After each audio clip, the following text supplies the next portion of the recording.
Hello. God. All right. Well, welcome to the first live episode of Movie Shit. Give me a second here.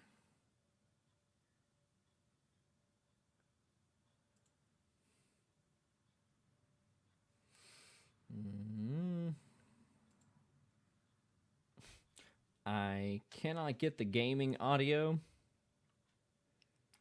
to go through for some reason. Give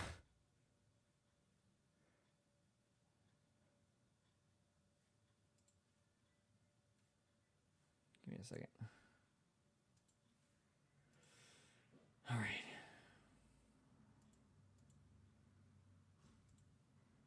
Jesus. So much shit, man.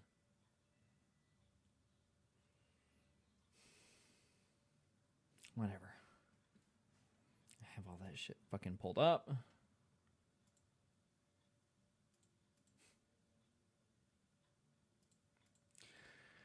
Whenever I tell you that I've spent weeks of my life trying to get this fucking... Give me a second here. Trying to get this fucking shit to work, I am not exaggerating. Like, all I want is to hear the game that I'm playing and my audio with no fucking echo. But that's it. And it's just impossible. I've done it like once before, cannot figure out how to fucking get there.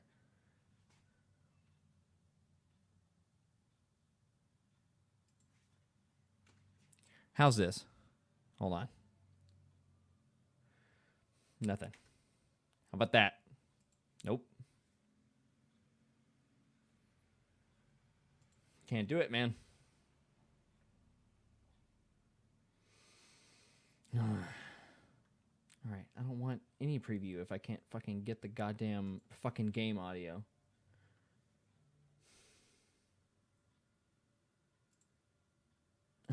All right, so my audio preview is on none. Can't even fucking... I'm going to take the goddamn headphones off because if I don't, it's going to drive me insane.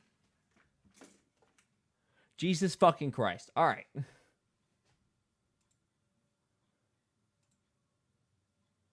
Nope. I don't want to save the changes because whatever the changes are, they're fucking insignificant. So, hi. Welcome to Movie Shit, a podcast about movies and shit. I don't have any fake sponsors for this episode because I just wanted to play Super Mario Maker 2 and talk about the new Super Mario Brothers movie. But, you know, apparently that's not in the goddamn cards. And I've tried forever, so we're just going to fucking jump in to whatever random Super Mario World we have here. This looks cool. Cool Toad, good for him. Like, I can play it and I can see everything, but I cannot hear anything. And I took my headphones off because all I hear is a fucking echo of my voice, and that's fucking killing me. So, sorry. But for some reason... I've tried XSplit. I've tried Stream OBS. I cannot get it to fucking work with whatever I fucking want to do, which is fucking terrible because I'm not fucking dumb. Like, I'm pretty production literate, but this is where we are. I'm not game literate, obviously. I just fucking died with Luigi. All right, so let's talk about the Super Mario Brothers movie. Right. Just came out over the weekend. And if anybody knows me, they know that I fucking can't stand the Minions, but Illumination was the company that was tasked with producing this movie. And I gotta be honest, I had a really fun time with it. It was great. I thought the music was good. Hold on, I'm pausing the game.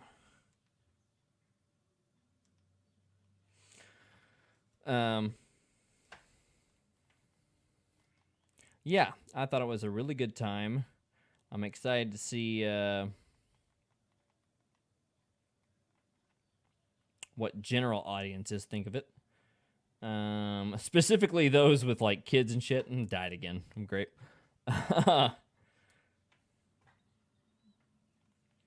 Because, yeah, I went to the theater, and I went, like, opening night, like Wednesday. For those of you that don't know, movies typically come out on Fridays. Which, really, they come out on Thursdays, so died again. But video games typically come out on Tuesdays.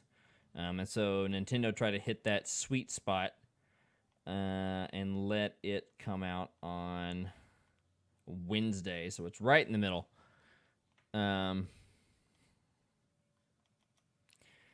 I died again. I'm fucking terrible. But I really respect the animation team. The thing about the Minions, I hate the Minions almost as much as I hate Apple, is never the animation. It's the content that pisses me off, just because it's nothing but like piss and fart jokes or whatever, and like a little bit of Spanish thrown in there, and I hate the Minions. But Mario by Illumination was really fun, I thought. It could have used a little more Yoshi, and I'm trying to... So, if you haven't seen the movie... Jesus. I might get into spoiler territory. So, just be aware of that from here on in. Could be spoilers, and all I want to do is get that fucking coin on here, and it is not... Jesus, Luigi, you're fucking killing me here, bro. Sorry. If you're not watching the video stream, it's fucking terrible. God damn. Can't get it. Can't fucking get that fucking 30 coins, man. Anyways, so if you keep up with Mario stuff, it's pretty nerdy, which I appreciate. So they take like music from Mario Galaxy, Mario Brothers 3, Super Mario World, like all kinds of music cues in there. And I saw one of the complaints was like there was some song taken out for whenever there's a... it's not Funky Kong, but there's a member of the Donkey Kong family that sports a white coat and shades. And he's kind of the introduction into the whole Mario Kart section of the movie. And apparently they substituted what they had. They had a cut of like Donkey Kong country music cut together. And I think Tyler Bates from Guardians of the Galaxy helped like co-write it. He's always good. Fuck you. Sorry, if you're not watching the live stream with the game, I apologize. I'm just trying to get to this world that somebody created, and I'm terrible at it. But they took it out and put in Aha's Take On Me, right? So that's a classic jam from the 80s. And so I think they wanted to promote, like... Because he's not specifically any Kong. He's not Tiny. He's not Diddy. He's not Dixie. He's not Cranky. He's just some Kong, right? And so I think it was a... Jesus Christ, I just died. It was a smart move on their part, to be honest, to replace it with Aha's Take On Me in that sequence, just because it helps, like, convey the mood that Mario and Peach and other concerned parties are involved, including the audience. To get them in there. So I wasn't super mad about it. I'm like, yeah, there's so many like references. This is the best part about the movie. There's so many references to other Nintendo games that are in the movie. We got Balloon Fight. Mario is playing Kid Icarus at some point. And there's other fucking games I'm trying to remember. Obviously, so there's a Jumpman cabinet, which is what... Jumpman was Mario before Mario, obviously. And so... And, like, there's an antique, like, setting where, like... one of the Toads is like, oh, it's an antique, you got a blow in it. Which anybody that owned Nintendo Entertainment System, the first one, knows you blow in like the game cartridge to like free up dust from the whatever contact points. But it's pretty funny. The thing is, they spent a lot of time detail wise, and I can tell that Shigeru Miyamoto's like hand is in it. As far as character motivation and aesthetics go, like I can tell he's behind the wheel and wanted to make sure that all parties involved were represented nicely as far as any game affiliated fiction goes. So like Jack Black. So Jack Black does Bowser's voice. Can't get there. God. If you're watching the video stream, I'm sure this is torture for you. Sorry about it. I just thought of a Mario game and I started playing new Super Mario Maker 2 and just hopped into whatever world somebody else created. I'm running through as Luigi for some reason, but it's fucking terrible. But yeah, he makes sure that all of the character personalities are taken into account, which is great because Peach is like very strong. She's a strong, independent princess, which doesn't come across in a lot of Disney stuff. But Nintendo has always been pretty strong about it. I mean, obviously, they have a whole series with Zelda based on the power and relevance and resilience of a princess. But yeah, so she pretty much doesn't really need Mario. He's just kind of there along for the ride. And in the plot of the movie, again, spoilers if you haven't fucking seen it, which you should go see it because it's really fun for the whole family. She doesn't necessarily need Mario, but he just kind of like tags along. So he comes from, this movie is kind of like post Super Mario Odyssey. You know, if you don't recognize any of the timelines, whatever. Pauline is featured in one of the news stories so he comes from like live action, real world New York, right? Him and Luigi both. And they're like, oh, just starting out their plumbing business. And they wear white gloves. And one of the jokes is like, oh, you wear white gloves, but you're a plumber. And he's like, well, you got to have a trademark. I'm like, yeah. I'm like, if your job is perceivably dirty job like Mike Rowe over here, you want to tell people that you do a good job, and it's like, oh, we do so good of a job that our white gloves are spotless by the end of it. Whatever. Pretty cool, I thought. And anyways, he discovers a warp pipe, which takes him to the Mushroom Kingdom, which is cool. And then Toad's voiced by Keegan-Michael Key, and then obviously Anya Taylor-Joy is Princess Peach. The real show stealer is Jack Black as Bowser because he has like a musical number. And what I love is that they captured the like fatherly pride / husbandability of Bowser. Like, yeah, he's a bad guy, but really all he wants is romance, and he is just you know, the classic toxic male pursuing it that's like, oh, Peach doesn't have any opinion. I'm just going to take her because she's an object. She's mine.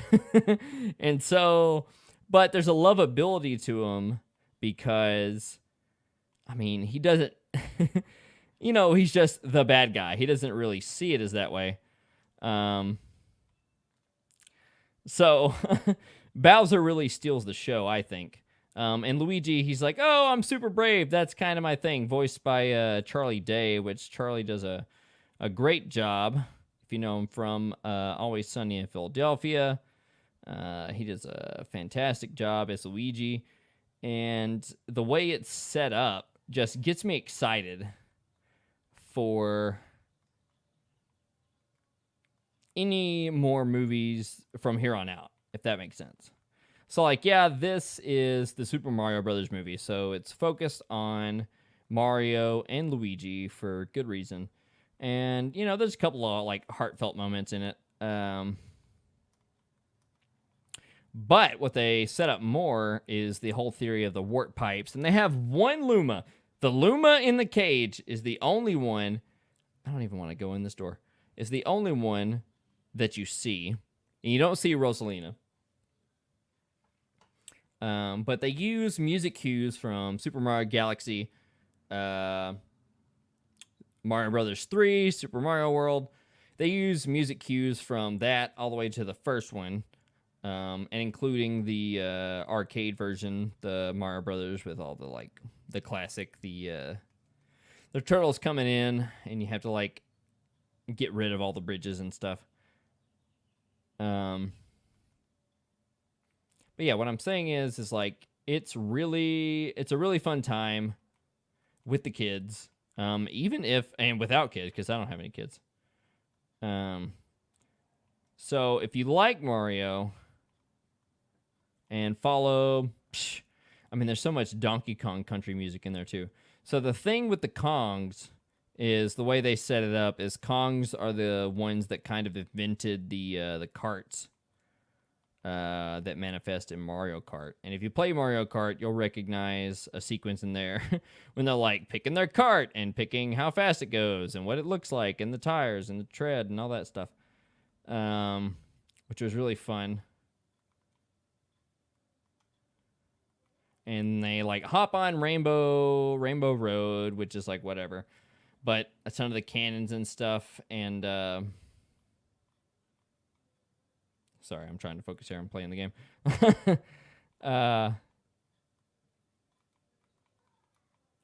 And the items and like a blue shell joke. And there's just like so many jokes in it that if you play any of the video games, you'll really appreciate. And the thing about the character development. So Toad, she's like, oh.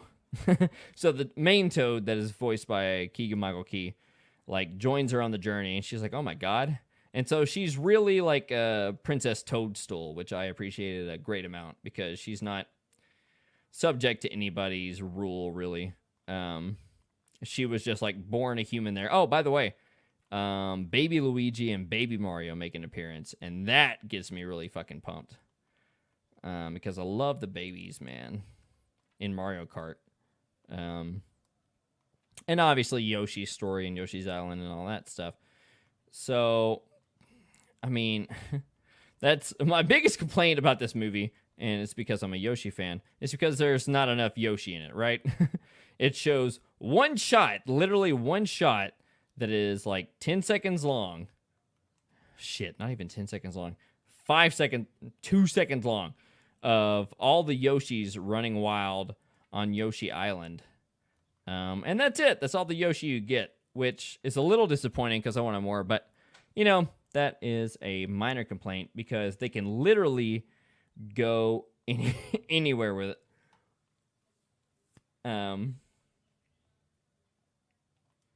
I would be down just as far as like how much attention to detail Nintendo put into everything, and they have their own little like title card at the beginning. How much attention Nintendo put into everything. I'm like, okay, yeah, a Yoshi story movie or a Luigi's Mansion movie would make complete and total sense because they can introduce EGAD and the Poltergust and all that. Or they could do a flashback to like somehow Luigi and Mario ended up in New York thanks to the Yoshis who were saving their baby asses. So like, it's really fun. And you should go see it, bro. If you like Mario, go see the fucking Mario movie. And like I said, the music's just astounding. There is one poster of Funky Kong, which I would have liked more Funky Kong, but at least Diddy, Dixie, and Tiny are in one shot of it. Fred Armisen plays Cranky Kong, which is great. They make Cranky Kong like king. You know, for some reason. It's fine. It all works out. This guy. Hold on a second. I'm trying to get this poll. Nice. And another thing that they added was like Mario doesn't like the taste of mushrooms, which was hilarious to me. So there are the shrinking mushrooms, which happens a couple of times, and the growth mushrooms, which makes him as tall as Peach, which is hilarious. Sets Mario up to be a short king. Here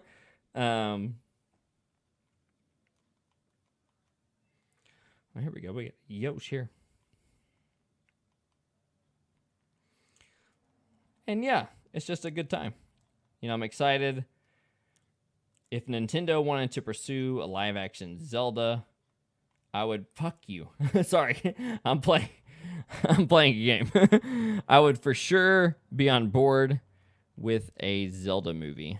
And I hope that the Super Mario Brothers movie, I mean, obviously they're using it to promote Super Mario World at Universal Studios. Because, like, just the graphics of, like, the warp pipe that they use with all the rainbow lines going down it and stuff is basically mirroring the experience that they want people to have at Universal Studios. Which is fine. It's great. I love that they don't really they don't spend a lot of time explaining anything, which is to their benefit, because if you think about the Mario world in a realistic sense, it doesn't make any fucking sense at all, right? Like, these plumbers eat mushrooms to, like, defeat whatever. But they don't. They lean into just the fun of it, which is the best part.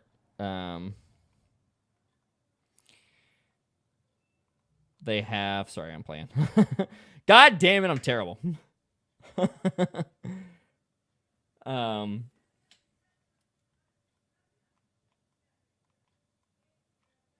But yeah, they lean into the fun of the games, and I think that's really where they're going to hit a chord with all of... Oh, my God. This piranha plant just fucking killed me. Where everybody can have fun with it. With whatever universe they're trying to create, and wherever they go from here, which, you know, Waluigi and Wario hopefully are the next steps. Or sequels, rather. So if you think of this as Illumination trying to build their own Nintendo-verse, you know, like Marvel Cinematic Universe or DCU Universe. God damn. Just keep dying. All right. I'm going to stop.